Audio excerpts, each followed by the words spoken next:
The journey back to Imperial space took 3 weeks aboard the Shadowfang, 3 weeks of carefully planned deception and fabricated evidence.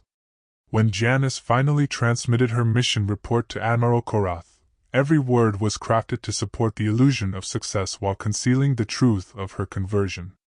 "Mission accomplished," she reported from the cramped confines of the ancient ship. "The Archmagus has been eliminated. The Dark World's leadership structure has collapsed into chaos. I recommend immediate military action to prevent any surviving elements from reorganizing." The response came within hours, Admiral Korath's voice crackling through subspace with barely contained excitement. "Outstanding work, Captain. Return to Nova Centralis immediately for debriefing. The Emperor wishes to personally commend your actions." As she piloted the Shadowfang toward the Imperial capital, Janice rehearsed her cover story one final time. She would report that the Dark World's magical capabilities had been grossly overestimated, that their technology was impressive but not insurmountable, that their leader had been a skilled manipulator but ultimately just another would-be conqueror. The threat had been neutralized, the Empire was safe, and humanity could continue its destiny among the stars. Every word was a lie that tasted like poison in her mouth. The Imperial security checkpoint at the edge of the Nova Centralis system barely scanned the Shadowfang before waving her through. Her ship's ancient technology remained as invisible to Imperial sensors as ever, carrying its deadly cargo of truth and treachery toward the heart of human civilization. Nova Centralis appeared exactly as she had left it, a perfect jewel of technological achievement hanging in space like a promise of humanity's unlimited potential. The crystalline spires still reached toward the artificial aurora, the orbital platforms still hummed with the energy of 1,000 worlds, and the Imperial fleet still stood guard against threats that would never come. But now she could see the darkness beneath the beauty. The resources that powered the capital's magnificence had been stolen from murdered civilizations. The peace that allowed its citizens to pursue their dreams was purchased with the blood of extinct species. The security that protected their children was built on a foundation of genocidal ambition. Admiral Korath met her at the military spaceport, his cybernetic implants gleaming with reflected starlight. "Captain Reeve, welcome home. I trust your mission was educational?" "In more ways than one, sir." "Excellent. The Emperor is eager to hear your full report. You've been scheduled for a private audience in 2 hours, enough time to clean up and prepare your presentation." As they traveled through the capital's pristine corridors toward the debriefing facility, Janice observed the citizens going about their daily lives. Children played in artificial parks while their parents conducted business that spanned star systems. Artists created works of beauty that would be admired for generations. Scientists pursued research that would unlock the secrets of the universe. All of it built on a lie. All of it sustained by crimes they would never know about. The debriefing took place in a secure chamber deep within Imperial Intelligence Headquarters. Admiral Korath was joined by General Morrison, head of Strategic Operations, and Director Chen of the Xenological Threat Assessment Division. They listened intently as Janice delivered her fabricated report, occasionally asking questions that she answered with carefully prepared responses. "The Dark World's capabilities were significant but not unprecedented," she explained, calling up holographic displays that showed sensor readings from her time in their space. "Their technology appears to be based on dimensional manipulation rather than true violation of physical law. Impressive but ultimately comprehensible within existing theoretical frameworks." "And their leader?" Director Chen leaned forward, his expression intense. "This Archmagus figure? A skilled user of their technology, but ultimately mortal. He appeared to possess some form of genetic modification that allowed him to interface directly with their dimensional manipulation systems, but when those systems were disabled, he was as vulnerable as any other biological entity." The lie came easily, supported by falsified sensor data and fabricated combat recordings. To all appearances, she had engaged the Archmagus in battle and emerged victorious, dealing a killing blow that had sent ripples of disruption throughout the Dark World's power structure. "Outstanding work," General Morrison declared. "With their leadership eliminated, we can proceed with the pacification of their remaining strongholds without significant risk." Actually, sir, I would recommend a more cautious approach. Janice called up strategic assessments that supported her real agenda. The Dark World's technology, while not insurmountable, is still highly advanced. A direct military assault would result in significant casualties and might provide them with opportunities to reverse engineer our weapons systems. I suggest a more subtle approach: infiltration, sabotage, gradual destabilization of their remaining infrastructure. The three officers exchanged glances. How gradual? Admiral Korath asked. 6 months should be sufficient to completely neutralize their remaining capabilities. By the time of the Galactic Unity Festival, they will pose no threat to Imperial operations. Again, the exchange of glances. They knew something she wasn't supposed to know, something that made the timing of her recommendation particularly significant. Very well, Director Chen said finally. Your recommendations will be forwarded to the appropriate operational commanders. In the meantime, you are to prepare for your audience with the Emperor. This is a tremendous honor, Captain. Very few officers have the opportunity to brief His Majesty personally. 2 hours later, Janice found herself standing in the anteroom of the Imperial Palace, wearing her dress uniform and carrying a data pad containing her mission report. The chamber was a masterpiece of architectural achievement, its walls displaying real-time images from every corner of the galaxy.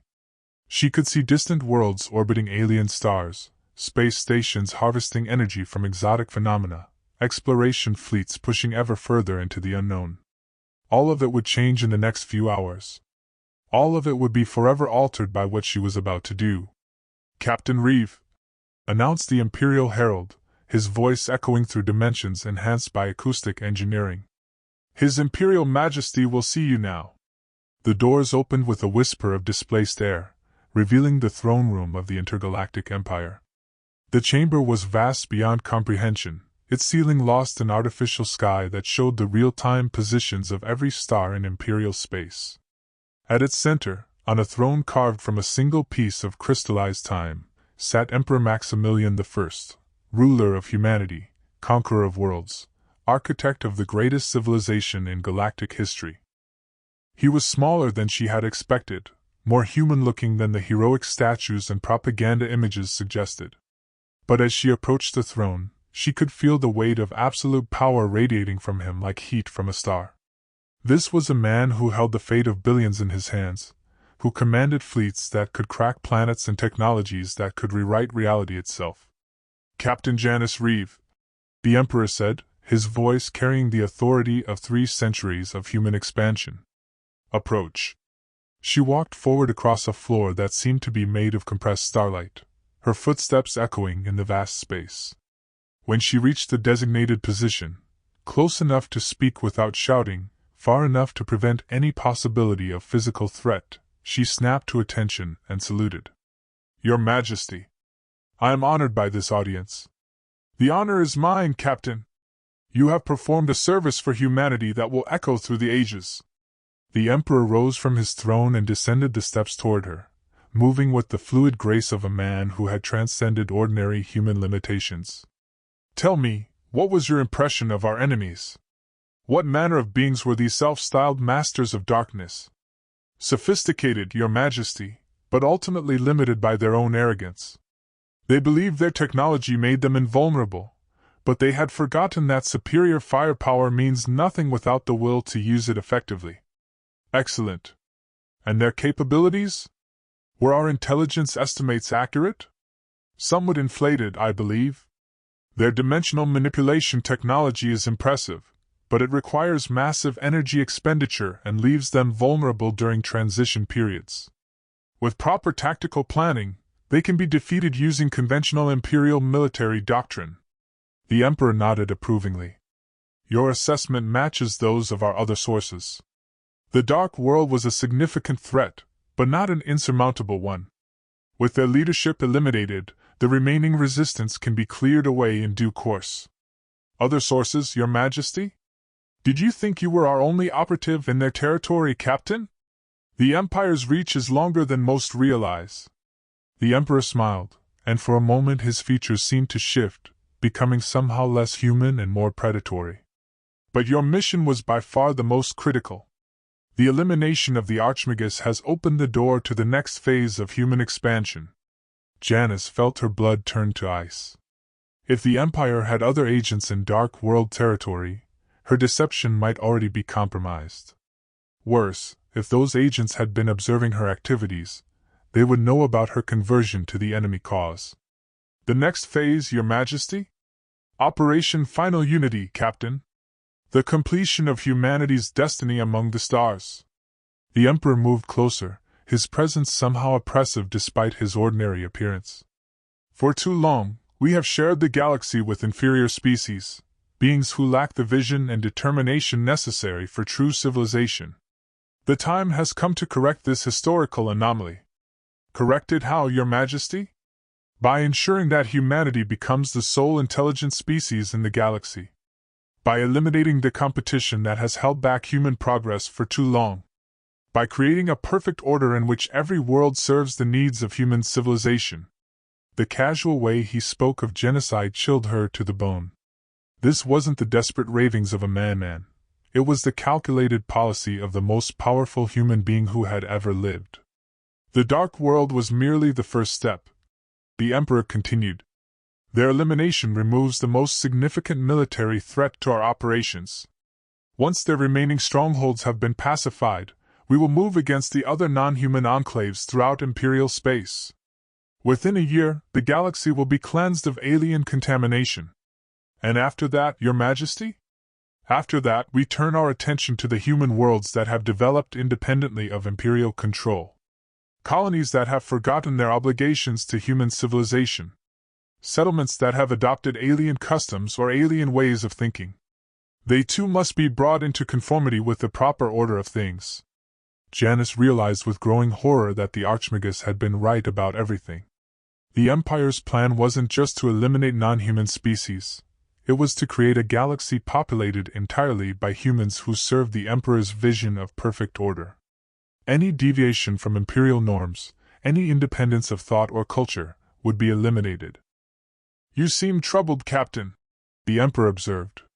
Just overwhelmed by the scope of the undertaking, Your Majesty. The logistical challenges alone are considerable but not insurmountable. We have been planning this operation for decades, positioning resources and personnel throughout the galaxy. When final unity commences, our enemies will have no time to organize effective resistance.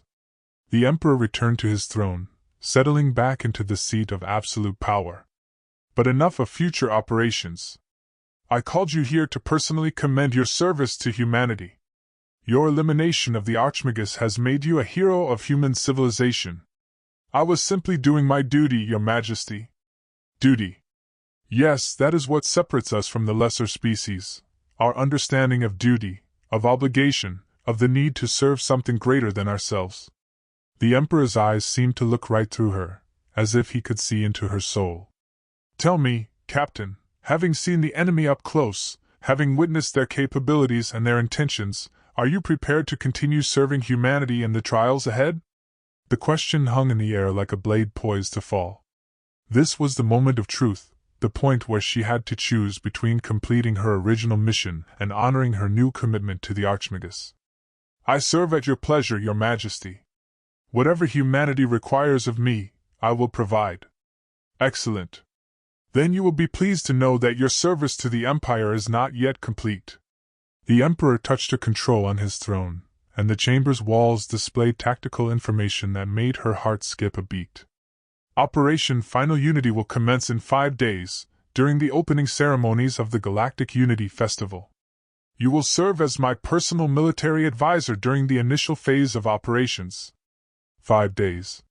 Not 6 months as she had recommended, not even the 6 months she had been promised by the Archmagus. 5 days before the greatest act of genocide in galactic history began. Your Majesty, might I suggest? The timeline is not subject to revision, Captain. Too much depends on precise coordination between our various operational elements. The Dark World's elimination has provided us with a window of opportunity that we must exploit immediately.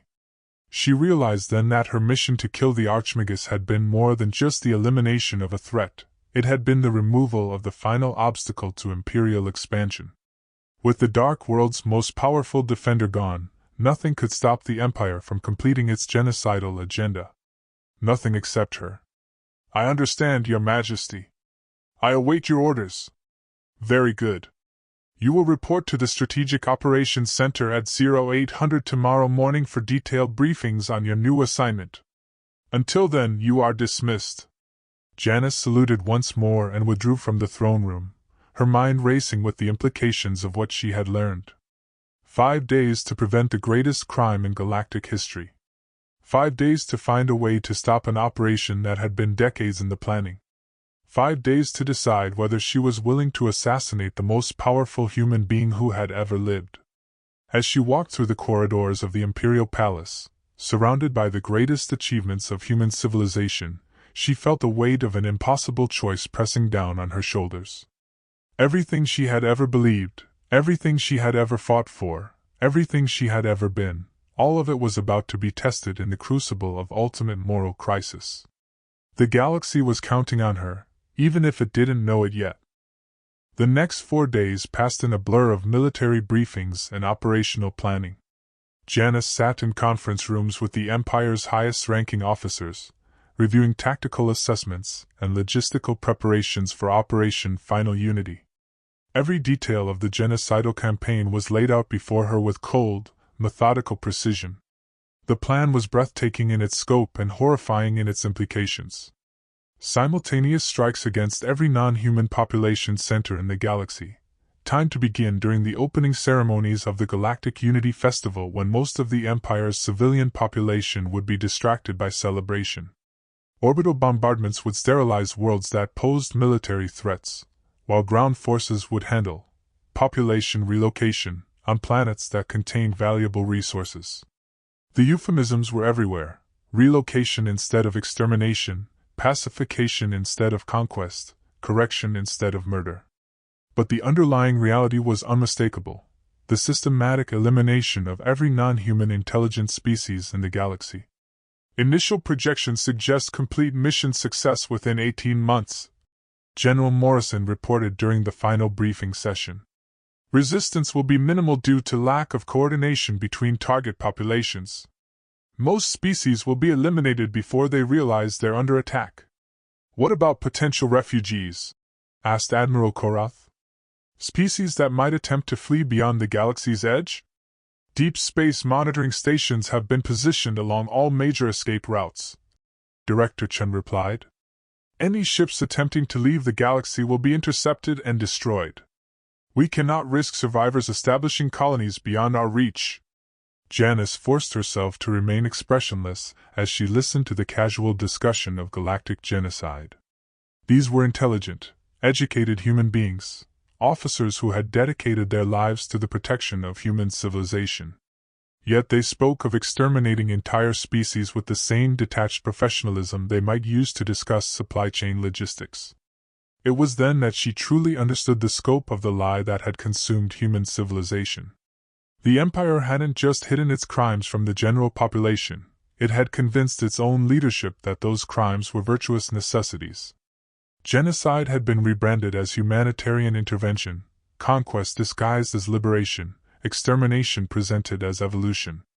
On the eve of Operation Final Unity, Janice received her final assignment briefing from the Emperor himself.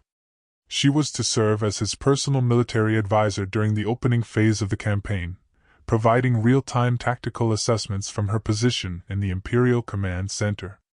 It was a tremendous honor, a sign of the Emperor's personal confidence in her abilities.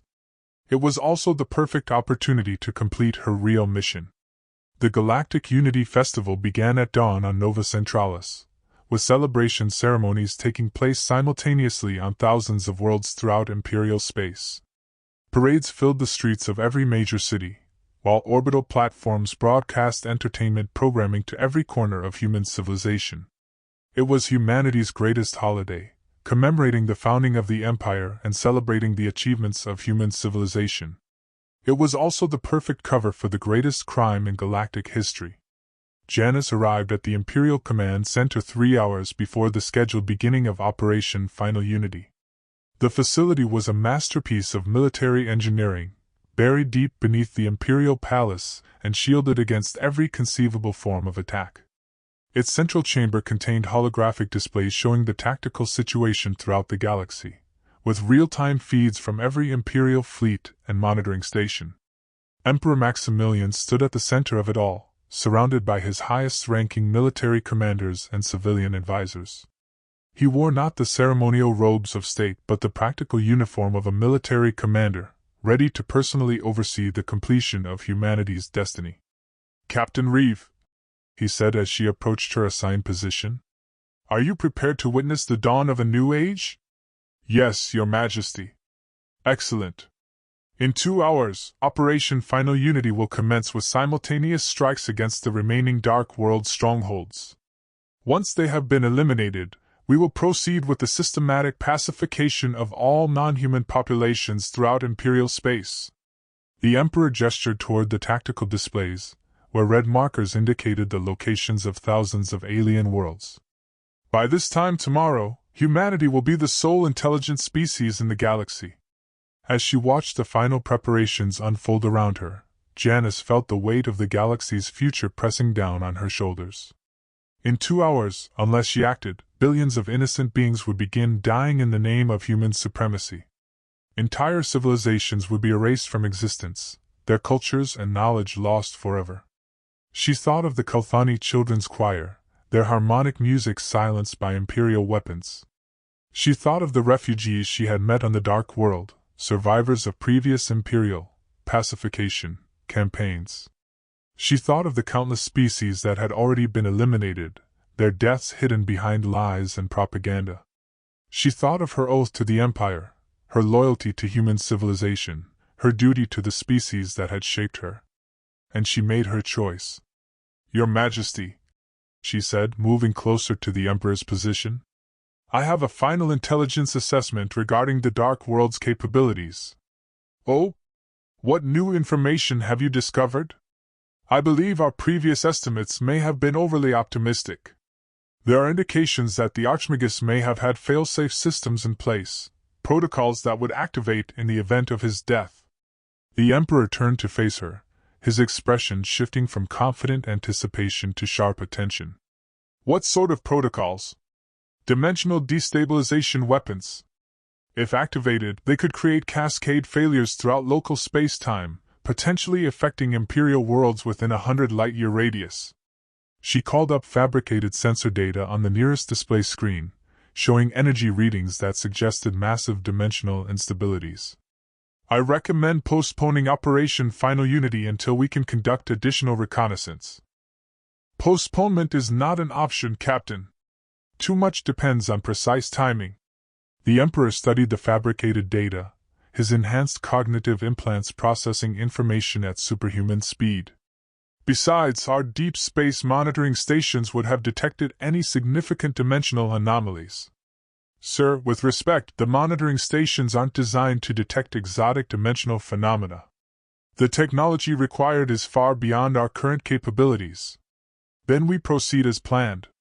If the Dark World had such weapons, they would have used them already." The Emperor turned back to the tactical displays, dismissing her concerns with Imperial authority. "Operation Final Unity commences in 90 minutes. Janice felt her heart sink. Her attempt at delay had failed, and the Emperor was too well protected for any direct assault to succeed. She was surrounded by the Empire's most elite guards, in the most secure facility in human space, with no allies and no backup plan. But as she stood there, watching the final preparations for galactic genocide, she noticed something that made her pulse quicken. The Emperor's personal command console, the system he would use to authorize the beginning of Operation Final Unity, was within arm's reach of her position. And more importantly, it was currently unlocked, displaying authorization codes that would normally be visible only to the Emperor himself. The opportunity would last only moments. Once the operation began, additional security protocols would activate, making it impossible for anyone but the Emperor to access the command systems. But right now, in these final minutes before the greatest crime in history, the controls were vulnerable. She waited until the Emperor was distracted by a question from Admiral Korath, then moved quickly to the command console. Her fingers flew across the control interface, not attempting to stop the operation, that would be detected immediately, but making subtle changes to the timing and coordination systems. Delays measured in seconds and minutes, scattered across thousands of target worlds throughout the galaxy. To observers, it would appear to be nothing more than routine calibration adjustments. But those small delays would accumulate, disrupting the precise coordination that Operation Final Unity required. Target populations would have warning time, Imperial forces would arrive out of sequence, and the element of surprise that the entire plan depended on would be lost. It wasn't enough to stop the genocide, but it might give the galaxy's defenders a fighting chance. Captain Reeve. The Emperor's voice cut through her concentration like a blade. What are you doing? She looked up to find him standing directly behind her, his eyes fixed on the command console she had been manipulating. Around the chamber, conversation stopped as every person in the room focused their attention on the confrontation. Final pre-operation calibrations, Your Majesty. Ensuring optimal target acquisition and timing coordination. I see. The Emperor moved closer, his enhanced senses no doubt detecting the subtle changes in stress hormones and electromagnetic fields that indicated deception. And these calibrations were necessary because... Standard protocol, sir. All targeting systems require final verification before combat operations. The Emperor studied the command console, his superhuman intellect processing the changes she had made. For a moment, Janice thought she might have succeeded in her deception. Then his expression shifted, becoming something cold and terrible. Interesting, he said softly. These calibrations appear to introduce random delays into the operational timeline. Almost as if someone were attempting to sabotage the coordination of our forces. The chamber fell silent except for the hum of electronics and the whisper of recycled air. Every eye was fixed on Janice as the full weight of the Emperor's suspicion settled on her shoulders.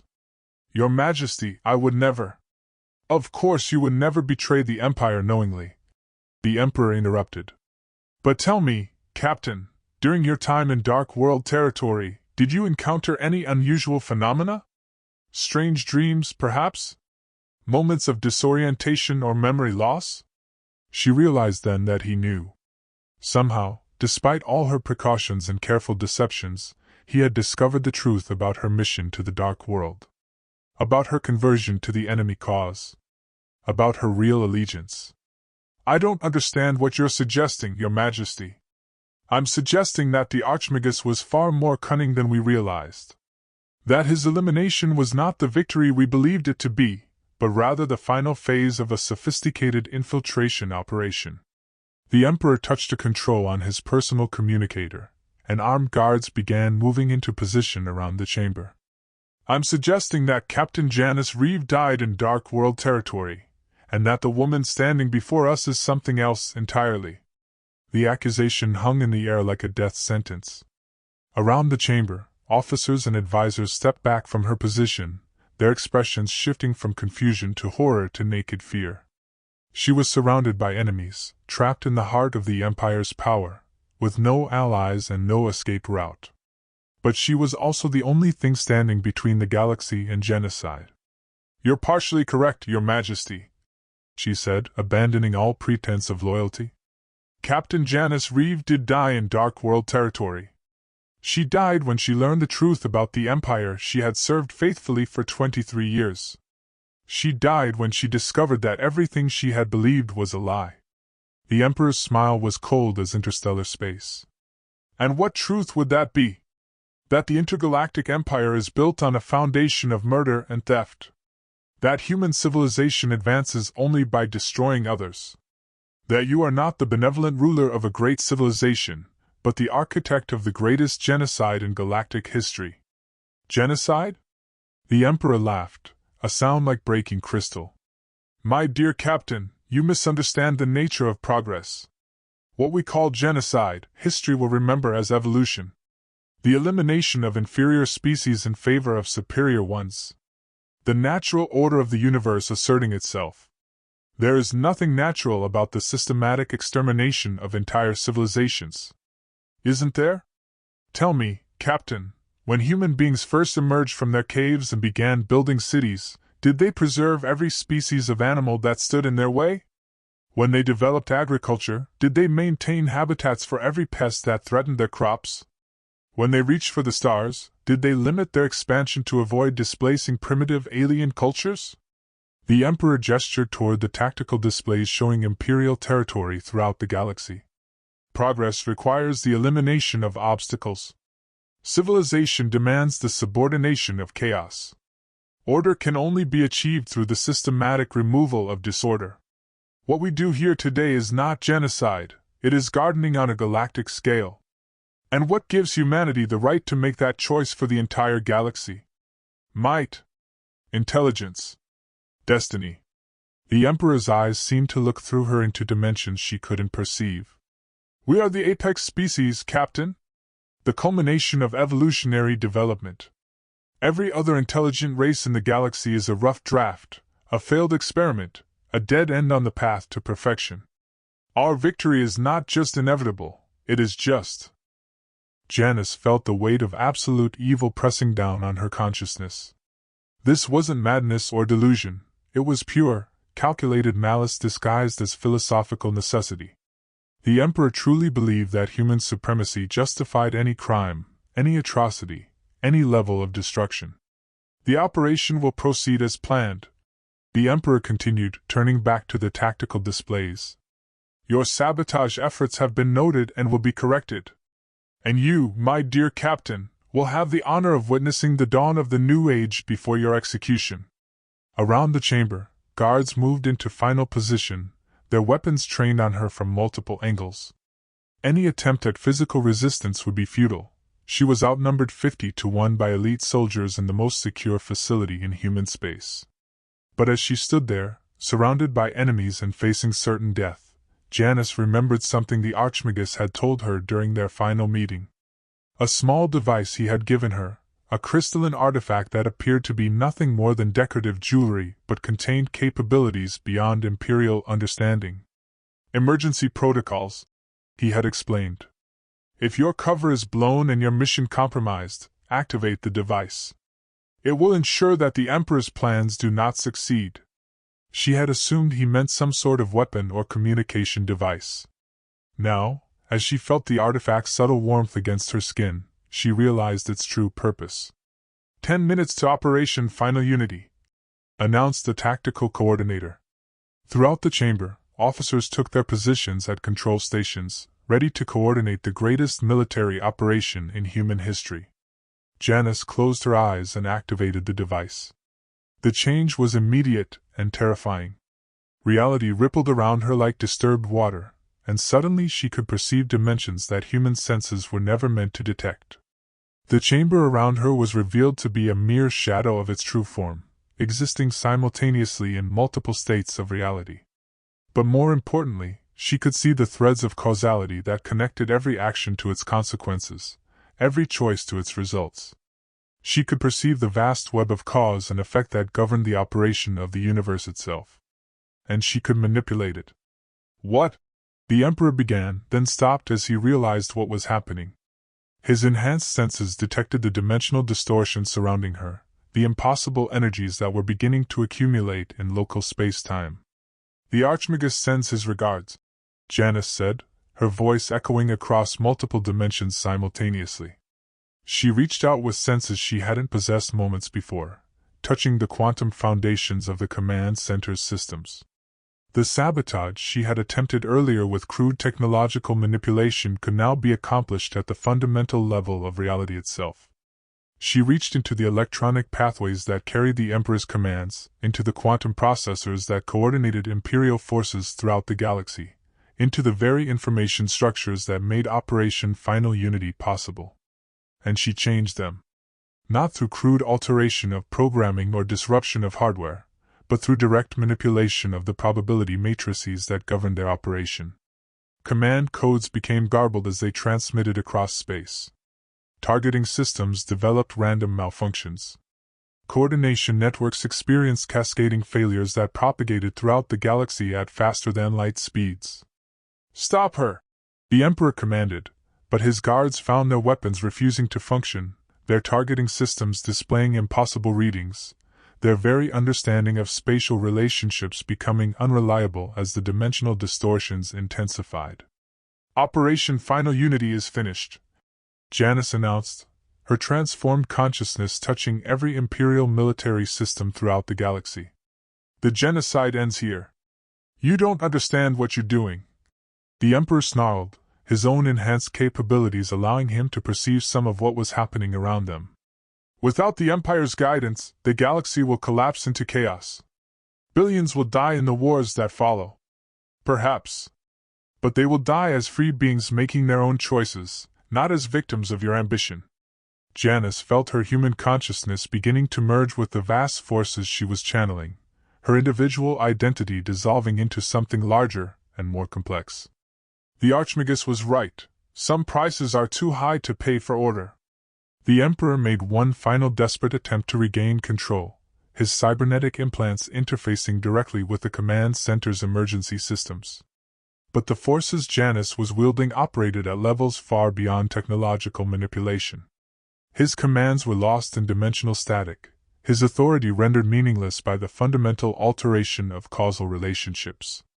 "This is not over," he promised, his voice carrying the rage of a god denied his dominion. "The Empire will survive this setback. Humanity will claim its destiny among the stars." "No," Janice replied, her consciousness now extending beyond the boundaries of physical space. "It won't." The last thing she saw with human eyes was the Emperor's expression of absolute fury as he realized that his perfect plan, decades in the making, had been destroyed by a single act of conscience. Then her individual awareness dissolved entirely, becoming part of something vast and ancient, and utterly alien to human understanding. The dimensional distortions reached critical mass, reality buckled, and the Imperial Command Center vanished into a cascade of collapsing probability matrices. 6 months later, Admiral Korath stood on the observation deck of the Imperial Dreadnought Sovereign's Will, watching the emergency evacuation of Nova Centralis proceed with grim efficiency.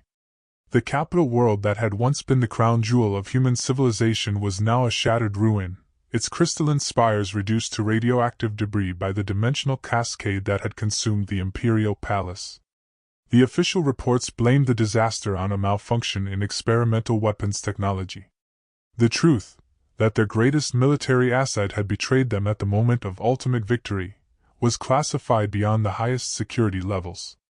Only a handful of individuals knew that Captain Janice Reeve had single-handedly prevented the completion of Operation Final Unity. "Status report," he commanded as his aide approached with the latest intelligence assessments. "Devastating, sir.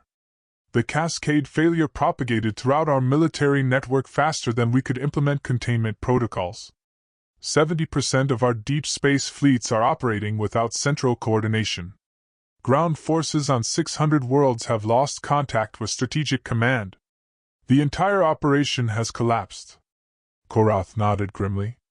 The failure of Operation Final Unity had been only the beginning of the Empire's problems.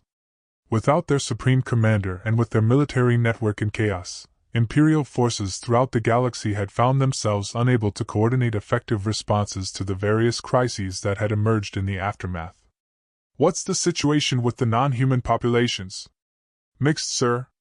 Many worlds have declared independence from Imperial control and are organizing mutual defense pacts.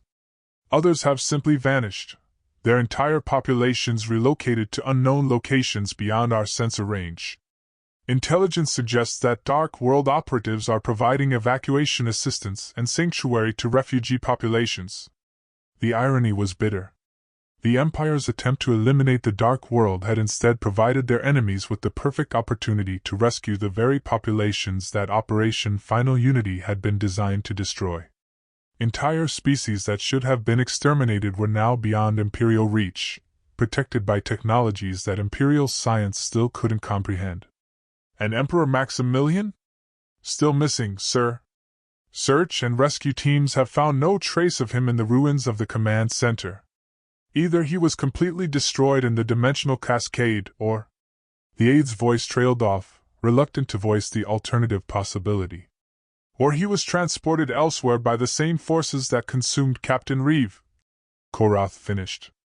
The prospect of the Emperor surviving, possibly as a prisoner of Dark World forces, was almost too terrible to contemplate. Sir, what are your orders regarding the current situation? Korath turned back to the window, watching as another transport lifted off from the dying world below. The intergalactic empire was collapsing, fragmenting into dozens of competing factions as various admirals and governors declared themselves the rightful successors to imperial authority. Civil war seemed inevitable, followed by decades of chaos as human civilization tore itself apart.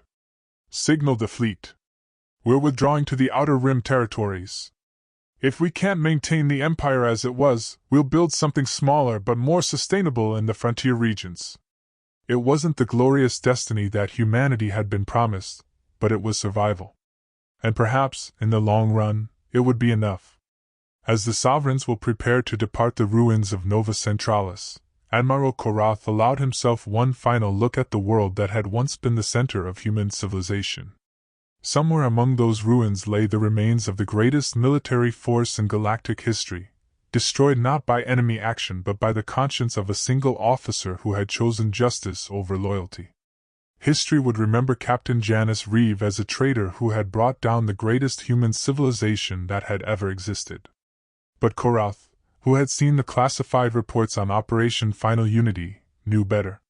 She had been a hero who had saved the galaxy from becoming a monument to genocide. The ship turned away from the dying world and accelerated toward the edge of Imperial space, carrying the survivors of humanity's greatest ambition toward an uncertain future among the stars. Behind them, the Dark World's influence continued to spread throughout the galaxy, offering sanctuary to the innocent and justice to the oppressed. In the spaces between dimensions, ancient intelligences stirred with something that might have been satisfaction. The galaxy had been saved from the darkness that had threatened to consume it. The price had been high, an entire civilization transformed, millions of lives disrupted, the stability of centuries shattered in moments. But the alternative had been the death of everything that made existence worthwhile. The universe would endure. Life would find new forms, new expressions, new possibilities for growth and wonder. And perhaps, in the fullness of time, the species that had once called itself humanity would learn to be something better than conquerors. The Dark World watched and waited, as it had for countless millennia. The galaxy was vast, and there would always be those who needed protection from the forces of absolute power and absolute corruption. Justice, like darkness, was eternal. And in that eternity, there was hope.